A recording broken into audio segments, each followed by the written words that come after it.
So I'm assuming some prior knowledge here. Please do feel free to chip in if there are bits missing. I'm assuming that folks in the room have an okay understanding of kind of a coaching model, kind of dropping in, giving action steps, and having sort of coaching conversations. I'm happy to sort of go over how we do that if it's helpful.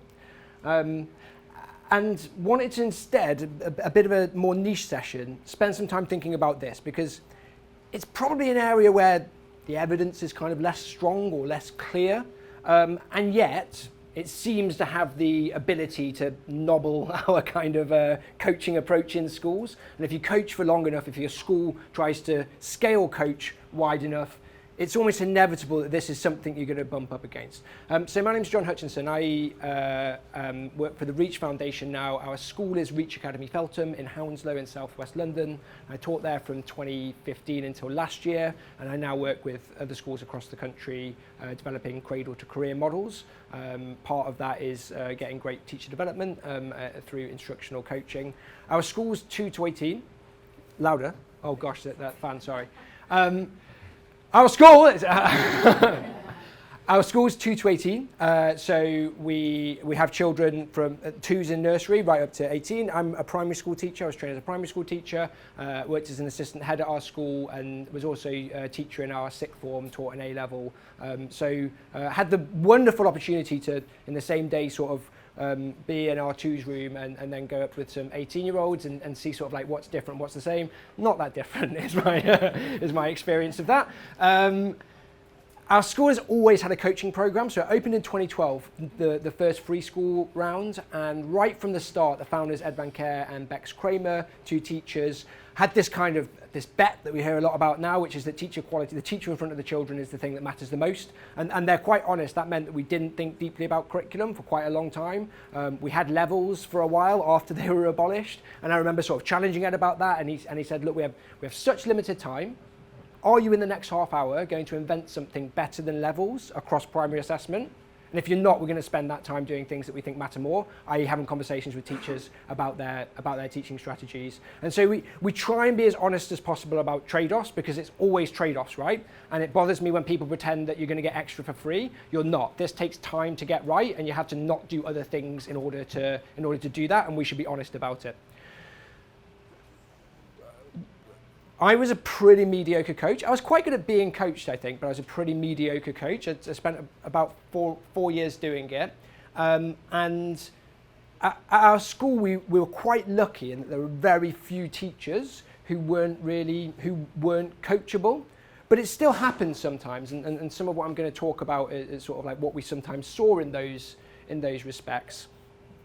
And I think it's more likely to happen in some schools than others. We're quite lucky in that we're a relatively new school. We're essentially a startup. That's a huge privilege because we built year on year. We could very sort of closely and tightly define sort of how we wanted things to be and recruit people in that were very sort of aligned with that. Not every school has that luxury. You might have to sort of like love the ones that you're with. You may have different sorts of like staff bodies and makeup. We also, right from the start, so when I applied in 2014 for Reach, we recruit for this, more so than anything else. When my lesson observation as part of my interview day was year 2 lesson. I had to teach how to add adjectives to a sentence. I had 20 or 30 minutes, I can't remember, and I taught my lesson that I prepared to the year 2 class.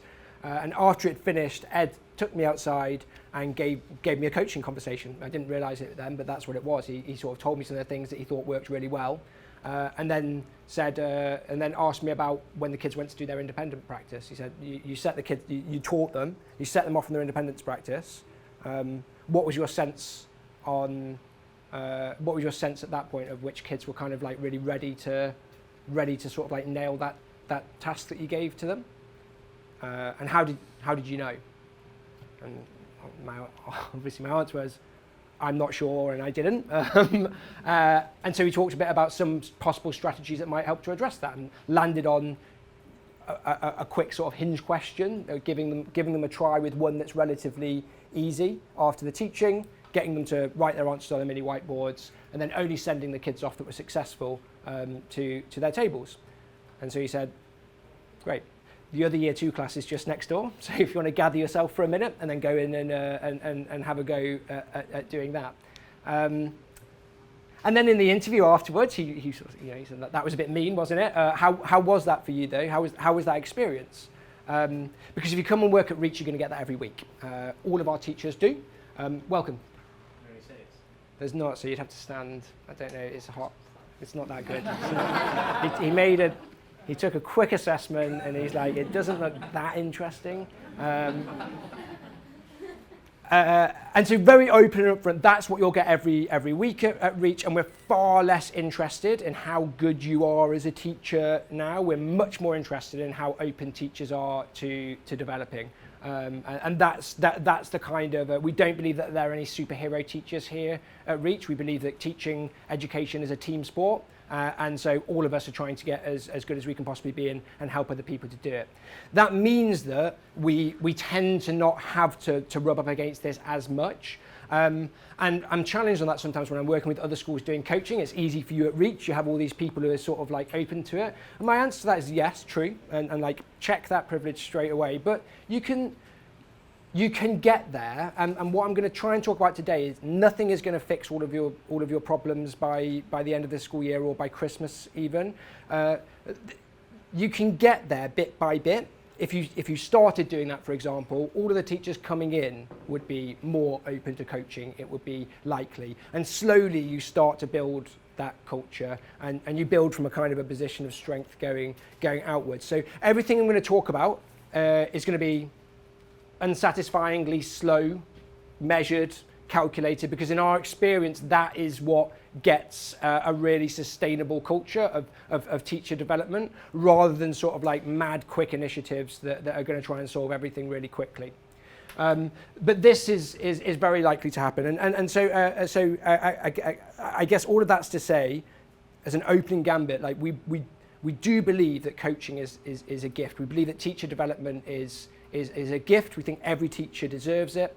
I spent a few years working on the group that developed the early career framework, and part of, and I know that's been a bumpy ride for those of you who have been putting it into practice, but part of the kind of the message there as we were sat sort of hatching that out was that it shouldn't be the case that you can go to some schools and receive really rich teacher development where somebody's absolutely focused on getting you better as a teacher, and in other schools that doesn't happen, or it only happens for some staff. And so we do really believe it's a gift, and we narrate that all the time, and we talk about it as an entitlement, as a right. It's your right as a teacher to receive this, as opposed to something that's being done to you. But having said that, that isn't enough by itself. You sort of believing that as a leadership team or as a head coach isn't necessarily going to be enough. So what happens when we get this? When we get this grumpy, uncoachable teacher? So I think first of all, this like uncoachable teacher is too blunt a term, too generic. Too unhelpful, because it masks a bunch of things that could potentially be going wrong.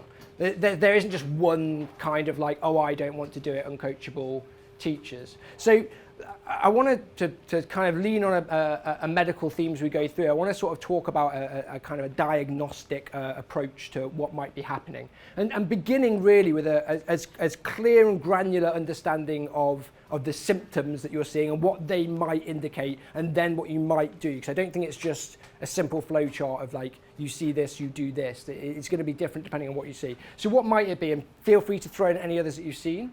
It could be relatively blunt, and it could be just that they're not allowing you to drop in. Maybe they invoke union kind of regulations or 1265 hours directives or something else, but they just don't want you in their classroom, and they make that very clear. And I hear this sometimes, and it's a bit bizarre for me, having worked in a school where everybody's just in and out of each other's classrooms all of the time. But again, like, it doesn't matter what it's like for us at Reach.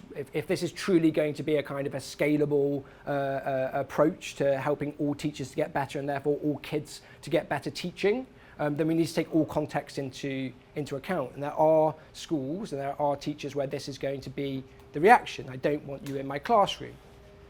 We could get this kind of like performative, very obviously sort of like performative show when we go in that we know isn't reflective of their normal practice. So I'm a primary teacher, and there are some that we always go, I think the hangovers from like the old like outstanding Ofsted lessons, and so there are kind of things that people reach. Primary teachers, it's normally getting a kid to the front to do a bit of teaching. Like that's your kind of go-to, how to get my tick. Somebody's coming to watch, quick, get a kid up to like explain some bit, and they sort of awkwardly sort of bumble through some stuff, and they go, yes, good, thank you, sit down, and then actually teach the thing. And it's not what they would normally do, but they think there's somebody in my classroom and I'm supposed to do a thing now. I'm supposed to do a thing. That's what and we can. I think it's relatively transparent when we see that. And it's not helpful for you as a coach. We want to see authentic day in, day out teaching. We don't want to see peaks and troughs where somebody spends 6 hours planning something because they know somebody's coming in only to do something entirely different when you're not in the classroom. So you might see that as a way of trying avoiding a genuine, authentic kind of engagement with the coaching process.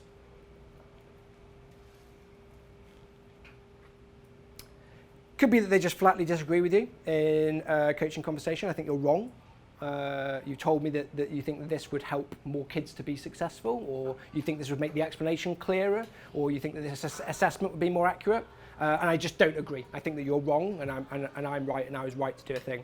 This once happened with a teacher who was applying for a job at Reach and was doing that thing with Ed in the middle of the interview lesson, which was a bold approach to take. Didn't appoint, would you? One of my favourites. Oh, I normally do that. You just didn't see it when you came in, but I always do that.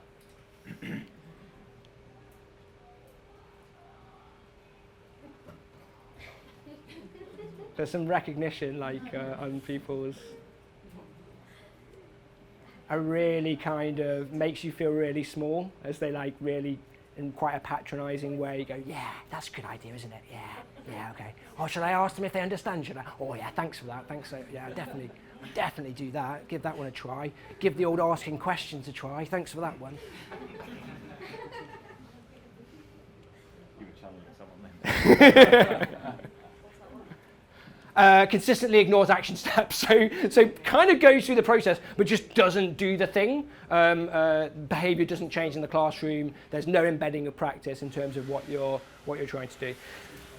So I don't know if I missed any. These are the ways that we tend to see people not engage in coaching. They tend to sort of show that something that kind of isn't really coachable. And I think there's probably slightly different ways that you deal with each of them, which is why it's helpful to begin with, well, what's actually going wrong here? And if you're a senior leader who sort of like leads coaching, or you're a lead coach, and somebody, your coach comes to you and says, like, I've got this teacher and they're just not coachable, they're not really being good at coaching, like my advice would be to like stick with that for a while and like really try and exercise some curiosity in terms of, talk me through exactly what you mean when you say that they're not coachable. What exactly are you seeing? What exactly is the symptom that you're seeing? Because what you do as a result of that is likely to be different. I'm going to come on to talk about that in the second half of this session. But also, as you start with that, this is the situation that we're facing. This is the reality within our school. We don't need to catastrophize it. This is the thing that we have to deal with. Fine. What's our plan? Starting from a position of humility and an assumption that it could, maybe you're the problem, maybe your coaching isn't very good, maybe your action steps aren't very clear, maybe you haven't been particularly relational with that teacher in the first place. There's a good chance it's not them, it's you.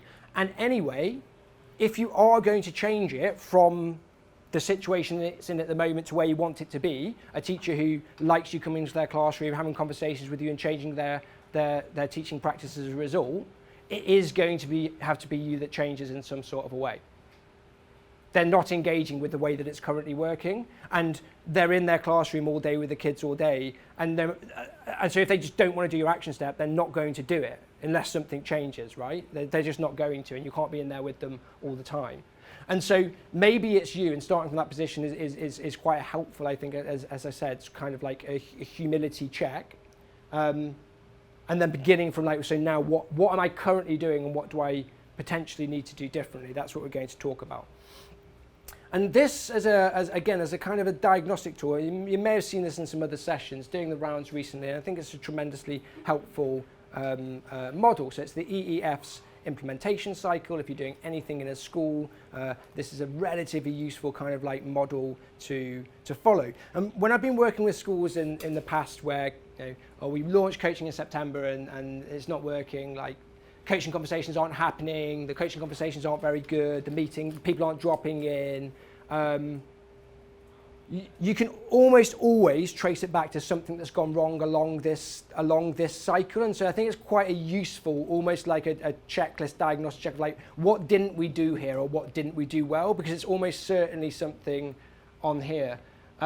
So the first of all, like the kind of the advice from the EEF is to begin with a kind of period of exploration before you launch anything, before you launch any new initiative, really sort of identifying exactly what the key priority is. There's a great Dylan William quote, as there usually is, which is schools are clambering over themselves at the moment to say instructional coaching is the solution.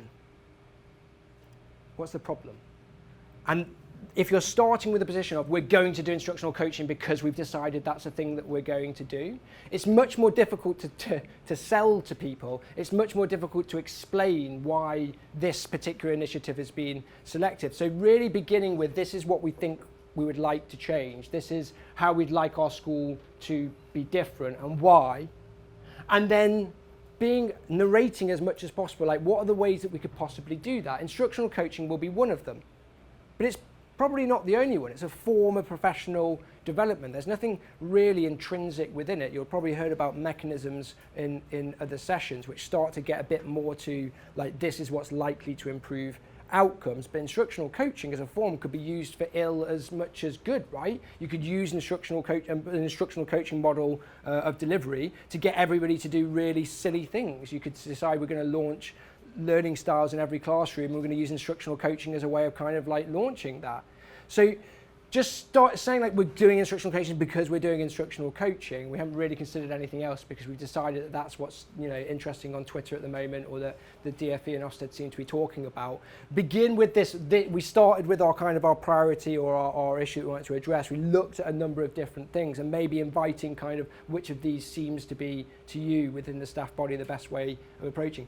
These are just kind of like the first few, and as I said, there's almost certainly something that's gone wrong here. And so I think as a useful starting point, sort of checking through this and thinking, did we go through each of these steps? Are we continuing to sort of like, or do we need to sort of like switch back? And my kind of number one piece of advice, if you haven't launched instructional coaching yet, or if you're thinking of scaling at the moment, is go slow to go fast. In almost all of the schools that I've worked with where instructional coaching has failed, it's because they've tried to scale too quickly, or it's because they've tried to go too fast with the staff. I was saying, I hope that there's nobody in this room. I received an email, it was last year, about this time last year actually, and it's from a senior leader in a school. And I've been talking about instructional coaching a bit and working with other schools as part of my job. And they emailed me and they said, can you come and do some training with our senior leaders on instructional coaching? Can you come in and do a few days of training on instructional coaching? And I couldn't. It was it's too short notice, and I didn't have time. So I was like, I'm sorry, I can't do it. And they emailed back to say, oh, that's a real shame because we're launching it with all the staff in September, and we don't really know what it is. Well, don't then. Don't launch the thing that you don't know what it is yet. And it's really, really hard to claw back credibility that you've lost. And so if you're not starting from a position of strength, if you launch instructional coaching before you're ready, and at Christmas people don't seem to be engaging in it, they seem to be uncoachable, it might be because they've had a poor experience of it. And so it's actually a pretty fair response. There's a pretty fair reaction of, you told me I was going to have weekly coaching conversations. They often haven't happened. When they have happened, the person seemed very rushed and like they hadn't really thought about the lesson. I don't really feel like my teaching got any better off the back of it. If that's the experience that people have had for 3 months, 6 months, because you weren't really properly ready to launch, it's going to be very difficult to resell it to them 6 months later. So starting small and growing from a position of strength, using this kind of a cycle would be my number one piece of advice to stop before you get to the uncoachable teachers to begin with. So, as I said before, this kind of like uncoachable teacher is probably too blunt a way of thinking about it. You'll have seen the kind of the will skill matrix, I'm sure, before, and it's a pretty helpful way, I think, of thinking about why people don't do things, whether that's pupils or teachers. Is there a will issue or is there a skill issue? But that, again, I think is a bit too blunt and it masks quite a lot. And what I'd like to do is, these are often held at like the teacher level. The teacher doesn't have the will to do it, or the teacher doesn't have the skill to do it. And so what I'm going to try and do here is kind of flip that script and again say it's probably us. It's probably us who are leading coaching, who are getting something wrong if these things are what we're seeing. So in terms of will, first of all, a recognition that people's personal identity and their teacher identity are usually so often bound up with one another that they're almost the same thing. And so with instructional coaching, where you're essentially going in and making a judgment about somebody, and it is judgmental, and I know sometimes we say instructional coaching isn't judgmental. It's not judgmental in the same way that hour-long lesson observations were, where you get a judgment that's like 1 to 4 and it's relatively holistic. But you are making a judgment, and we need to be honest about that. You're going in and you're making a judgment about the person's teaching. You're making a judgment about what they're doing, and they know that, and you can't hide from it, and there's no point in pretending that that's not what's going on. You are saying, if you did this thing slightly differently, it would have been better. And often what people hear is, what I'm currently doing now isn't good enough. Or you say your mental model isn't really well enough developed to sort of kind of do this practice. Your retrieval practice questions were quite weak. And it's because you don't know enough about retrieval practice or Ebbinghaus or cognitive load theory or just how to write a good sort of multiple choice quiz question. We can wrap it up in mental models and talk about consulting research together. But it'd be easy for somebody to hear, like, you're not that bright as a teacher. You don't know that much. And you should know more, really, if you want your kids to do well in your classroom. And it's what they'll hear almost no matter how good you are with that kind of emotional intelligence and that kind of relational work. It's really easy for people to hear that. And so it's very important to be kind of cognizant of that as you go into that. If what you're seeing is there's no will, there's a good chance that this might be what's kind of driving it. And the second thing is, so I've only been teaching about 10 years. I stepped out of the classroom a year ago. My mum was a primary school teacher. She retired a couple of years ago, and she taught for 45 years. It's before the national curriculum, before, as I often remind her, before Ofsted. And when I stand up in front of the staff at Reach and talk about instructional coaching and how it's going to save education, and it's so evidence-based, and it's going to transform things, and kids are going to do so well, my mum thinks, I bet it will, but I've heard that every year for the last 45 years with something slightly different. And it's always evidence-based, and it's always going to transform everything, and it's always brilliant, and it always gets dropped around Easter time. And nobody really mentions that it got dropped, but it does.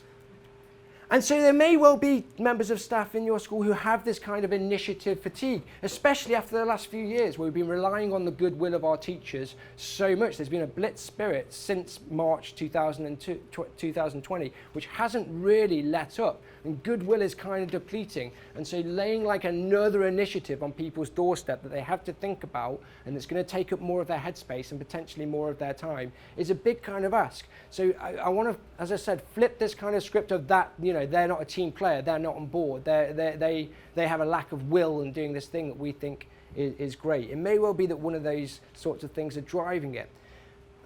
Also taking into account that if you're launching instructional coaching, well, you're all here, right? You think really deeply about this stuff. You think about the nuances. You take time to read the evidence base.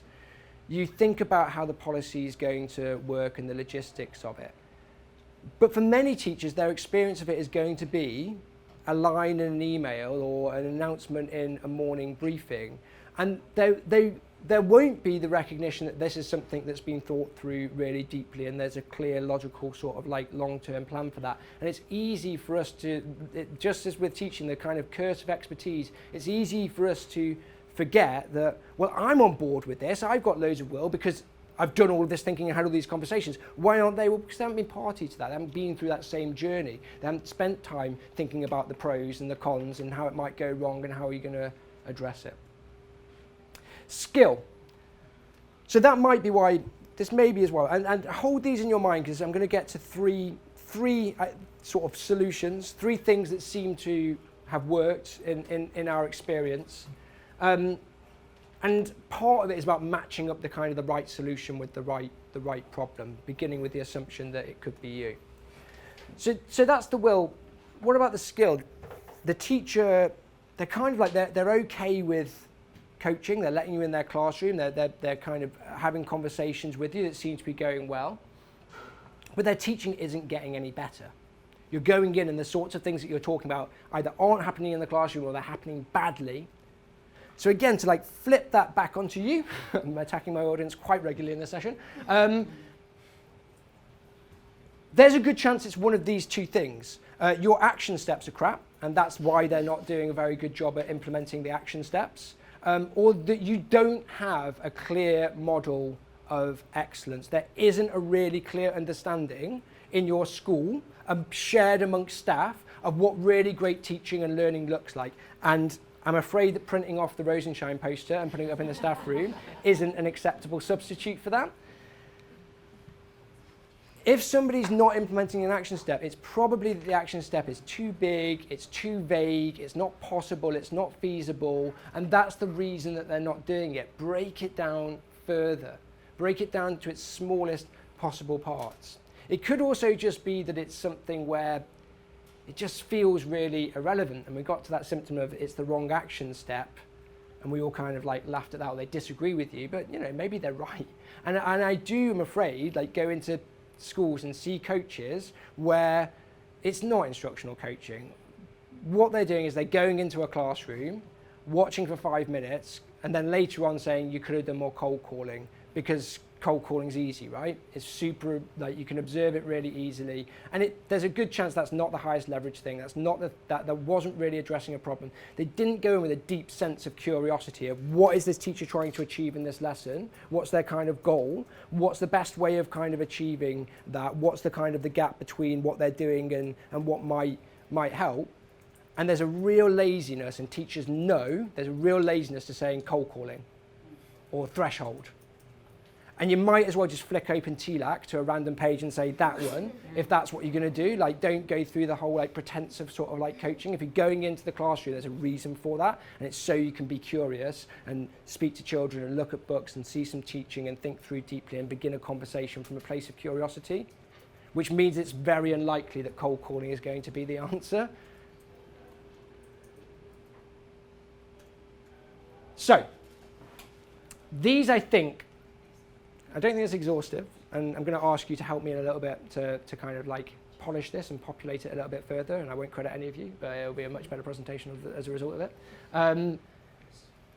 Hold these in your head, because what we then do, I think, is going to be quite different. So 3 approaches that we found have worked at Reach as we work with teachers who perhaps aren't engaging in the coaching process in the way that we would hope.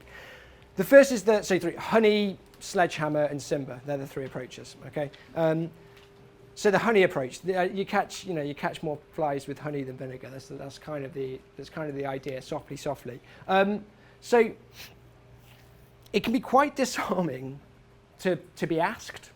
So if somebody doesn't seem to be engaging in the coaching process as you would hope they would, first of all, kind of like name it, like it's the Brené Brown kind of like clear is kind. Let's as objectively as possible name this. It seems like this is something that's quite uncomfortable for you. It seems like this is something you don't really, maybe you're not convinced on the value of this. Am I right there? tell me, like, we're really committed to teacher development because we care about you getting better, we care about the kids doing better, we think that this is a good bet across the school, but it seems like not. Tell me, like, how do you think it could work? How do you think that we could do it where it might work for you a bit better?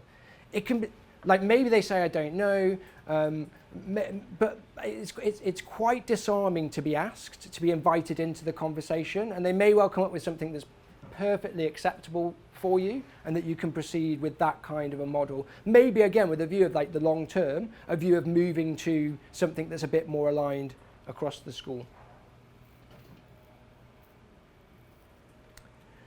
This can be really helpful, especially where there are kind of quite in some schools there are quite strong inherent power dynamics and they really are quite hierarchical. And as a way of trying to kind of explode some of those, this can be quite useful. Look, I'm trying to get better as a teacher. I hugely value people coming in and telling me what went well, but also like what I could maybe think about a bit differently. Would you do it for me? Would you mind coming in for a month and doing a bit of coaching from me? It's much more easy to hear from somebody a coaching action step if you've given one to them, if you've been through the experience of, I've told you how you can get a bit better, it's a bit easier then to do it the other way around.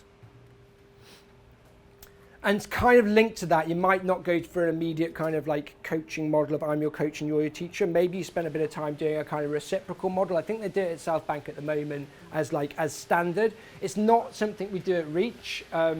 We toyed around with a few different models and it's going to be different for every. It's going to be different in every school, of course. We have a relatively small number of coaches.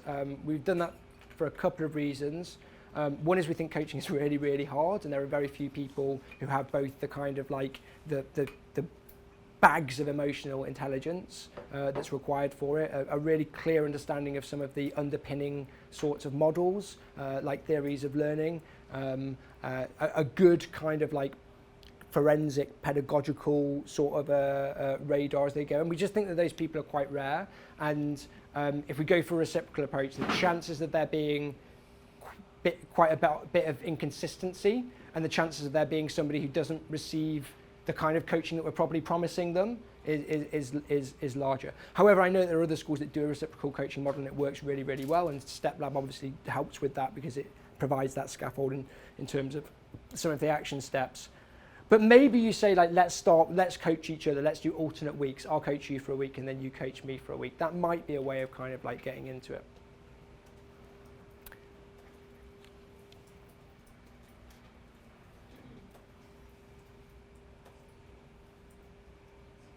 So you've acknowledged it and you say, do you know what, this doesn't seem to be for you right now, or like that you're not convinced of this. Will you give me a chance? I've been coached and I loved it.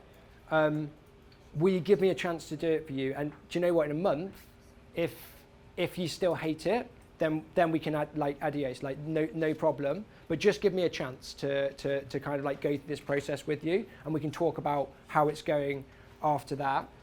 And in that trial, probably lean a bit more on those first bits of the coaching conversation around the kind of the praise and the probing, and probably be a bit more facilitative than you otherwise would have been. We're quite honest that we at Reach, we take a pretty directive like approach, and we're relatively unapologetic about that. People's time are busy, like people are busy. We have like, we don't want to do like guess what's in my head. There aren't any huge egos. Like, we don't mind being told like this could have been a bit better if you did this. But it may be that we need to revert to that kind of facilitative approach to get there, if you want to get there, in terms of we are going to get there eventually, but this is probably one of the stepping stones to get there. So that's the kind of the honey approach.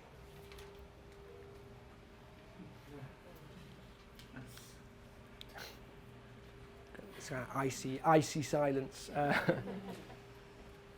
sledgehammer approach. Some of you rolling up your sleeves, being like, "This is for me." So the opposite. You could just say there's a requirement within the teaching standards to continue to develop as a teacher, to keep your practice up to date and keep up to date with the latest evidence. There's a requirement for you to do that. This is how we do it. It's not actually something that we're having a discussion about. This is a requirement of you as a teacher. You're not upholding the teaching standards if you don't do it. Get on board. Could just grass them up.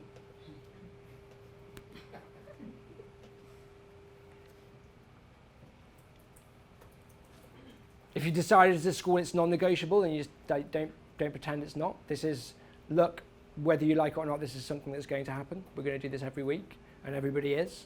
It's not negotiable, I'm afraid.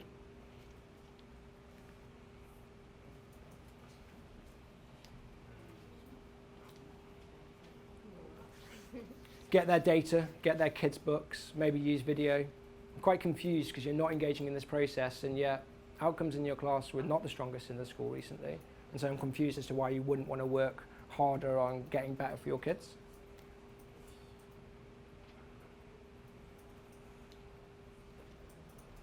You say that you're questioning. When I talked about questioning, you said that you didn't need an action step on that because your questioning is really good, but if we watch this video back, we can quite clearly see that you're just drawing on the same 3 high-attaining students throughout the whole questioning session.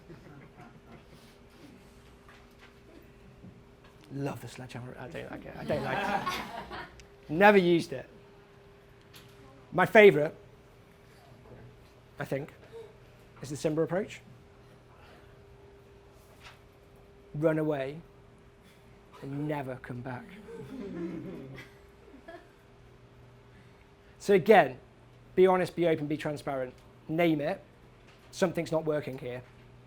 As objectively as possible. That's just the situation we're in, right? This is something that you don't seem to be enjoying, you don't seem to value it, I don't know, like tell me, but I can tell from the way that you're speaking, from body language, it's not something for you right now. Am I right there? Like tell me if I'm wrong and you love it and you want to do more of it, but am I right there? Acknowledge it, get there, like we're on the same page. And just tell them they don't need to do it, if that's the case. I'm busy, I can work with other teachers, there's no point in us wasting each other's time. If you're really committed to not doing this, then don't do it. But then what I would do there is I would work with other teachers, especially those who are really strong, some of your strongest teachers, and who you know are going to be bought in and on board with this. Work with them to develop, to do coaching, and make a massive fuss about it. Before we start the staff briefing, I just want to take a moment because I've been working with Frankie for the last month, and we know Frankie is awesome already as a teacher, but she came to me. She said that she was concerned that she wasn't doing a good enough job for her highest prioritors. She wanted to challenge them even more, and we all know she's already doing enough. She's doing amazing work, but she's just so committed to these children. Last month we spent working on thinking about how to give those kids as much challenge as the rest of them in the class, and the results have been phenomenal. I'm going to send around some of what they've been doing recently. I'm just so delighted we've got people like Frankie in our school for those kids. It's just absolutely wicked. Thanks, Frankie, so much. And slowly you build it, so it's just a bit weird that you're the only one in the staff room that's not doing any that's no, I won't do it. And then you can name that later on in appraisals, not in a as part of your appraisal you're being, just as a kind of an observation. You know that that you're the only one of those. There's only 4 teachers who aren't engaging in sort of teacher development at the moment. How is that? Because everybody else is kind of doing it. Does it feel strange not to do it? So those are the 3 approaches, and as I said, it's going to be different based on, I think, the kind of the diagnosis, and with that huge caveat of beginning with a position of humility of before you kind of do any of this, check the action steps, check whether that teacher has been at the school 20 years and has maybe been literally bullied through an observational sort of system, and so they're carrying that with them, and that's the reason that actually they're not super on board to begin with somebody coming in and telling them how their teacher is, because they've got 20 years of lived experience of that being the situation. And then after all that's said and done and you've taken a long hard look at yourself, those would be the three kind of approaches that we've had that have had some sort of joy that we'd recommend. We have a bit of time, I think, for some questions, reflections, and for me to kind of harvest your brains to shamelessly steal and improve my presentation. Questions, thoughts, reflections, anything that you've tried that's worked, any sort of barriers that I missed in terms of the coaches? What do we think? I know that lots of people are doing coaching already, so yes. Just from trial, other than trial and error, how do you identify like really good coaches? So people who are good at taking this process through and getting people who are uncoachable to be coachable. Yeah.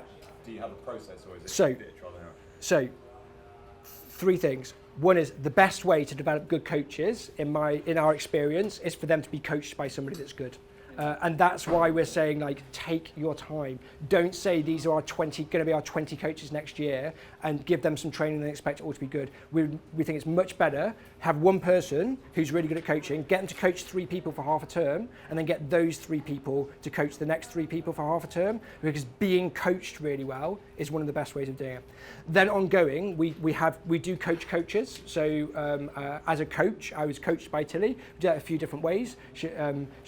Usually she would just say, can you just stick a camera and just record a coaching conversation, dump it in this Google Drive file, and over the next few weeks I'm going to read them through, and then we'll have a conversation based on that. And then also the last thing is spending quite a lot of time getting all the coaches in together and analysing. The most effective thing that we found by far is analyse footage together and have conversations about what your action step would be and why. That for us is the most effective training at building alignment, and also kind of getting to the nub of like what it really is.